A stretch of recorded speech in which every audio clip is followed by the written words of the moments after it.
High dear learners, আশা করি তোমরা সকলে খুব ভালো আছো। তোমরা যারা 2025-এ মাধ্যমিক পরীক্ষা দেবে, তোমাদের জন্য আমি নিয়ে আসলাম মাধ্যমিক ভূগোল সাজেশান। এটা শুধুমাত্র একটা সাজেশান নয়, এটা হচ্ছে one of the best suggestion. কেন এটাকে আমি বেস্ট সাজেশান বলছি সেটা আমি এক্সপ্লেন করবো অবশ্যই, এবং তোমরা নিজেরা বুঝতে পারবে। চলো আমি কথা না বাড়িয়ে শুরু করি। দেখো, এখানে বিভাগ উমা যেটা আছে, তোমরা জানো যে এখান থেকে 5 নম্বরে প্রশ্ন হয়, এবং এখানে দুটি পার্ট থাকে। পার্ট 1-এ 4টি প্রশ্ন থাকে, 2টো প্রশ্ন উত্তর লিখতে হয়, এবং পার্ট 2-তে 4টি প্রশ্ন থাকে, 2টো প্রশ্ন উত্তর লিখতে হয়।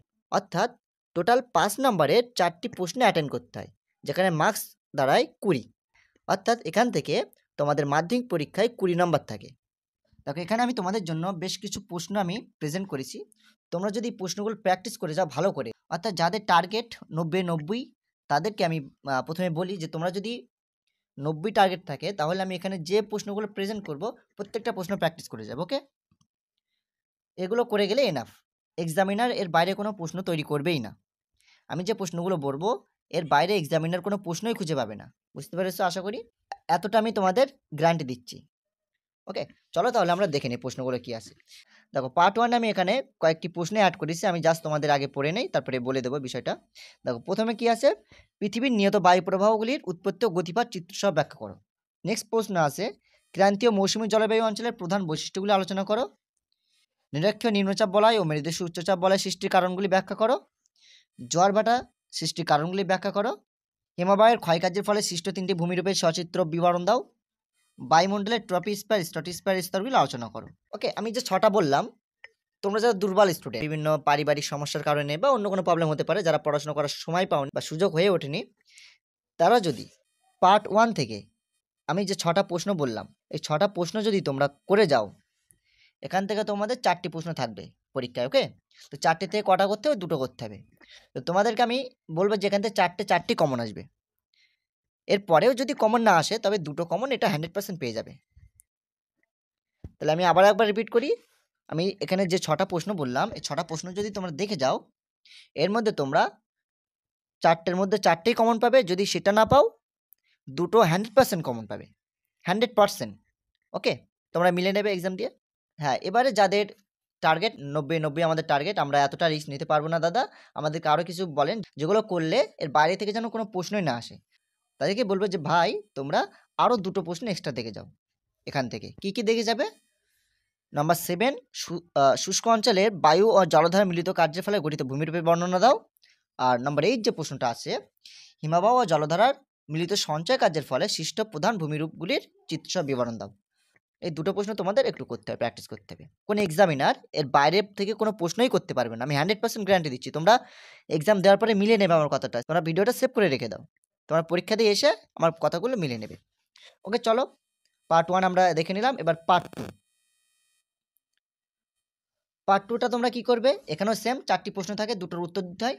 তো এখানে প্রথম যে প্রশ্নটা করবে, ভারতের পশ্চিম হিমালয়ের ভূপ্রকৃতির সংক্ষিপ্ত বিবরণ।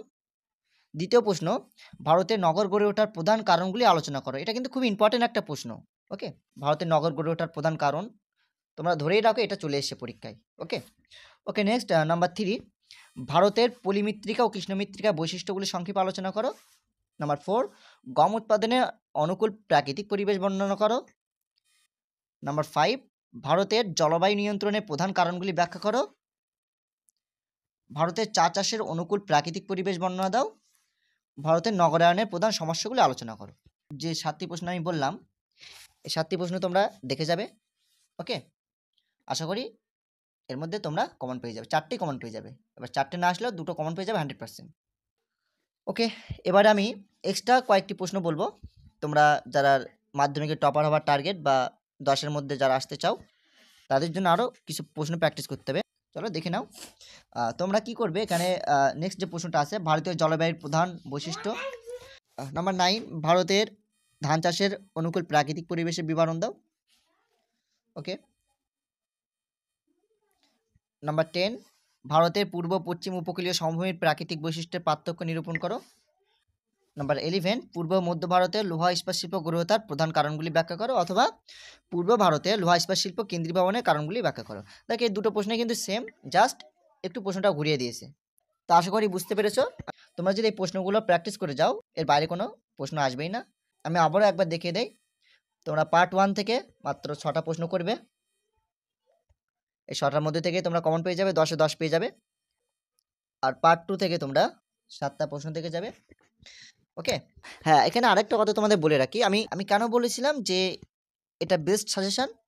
এই সাজেশনটা তৈরি করতে আমার অনেকটা সময় আমাকে ইনভেস্ট করতে হয়েছে এবং এখানে আমি 10 ইয়ার্স কোয়েশ্চেন ফলো করে আমি প্রশ্নগুলো তৈরি করেছি। ওকে? আশা করি এর বাইরে কোনো প্রশ্ন হবেই না। এক্সামিনার কোনো প্রশ্নই খুঁজে পাবে না এর বাইরে। তোমরা বেশি, বেশি করে এগুলো প্র্যাকটিস করবে। আর হ্যাঁ, আরেকটা কথা, এই প্রশ্নের উত্তরগুলো হুবাহু মুখস্থ করবে না। কেন হুবাহু মুখস্থ করবে না? কারণ যেহেতু তোমাদের পরীক্ষা সামনেই, ওকে? আর কয়েকটা দিন তোমাদের হাতে সময় আছে। তোমরা এখন মুখস্থ করার সময় তোমাদের নেই বললেই চলে। তোমরা এখন এগুলো বুঝে, বুঝে একটু পড়বে। নিজেদের মনের মতন করে গল্প আকারে তোমরা পড়ে রাখবে, বুঝে রাখবে, ওকে?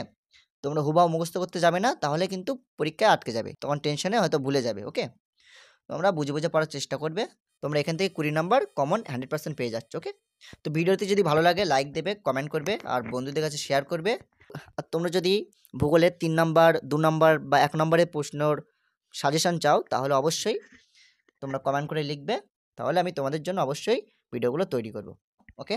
তোমরা ভালো করে পড়াশোনা করো। Take care. Good by.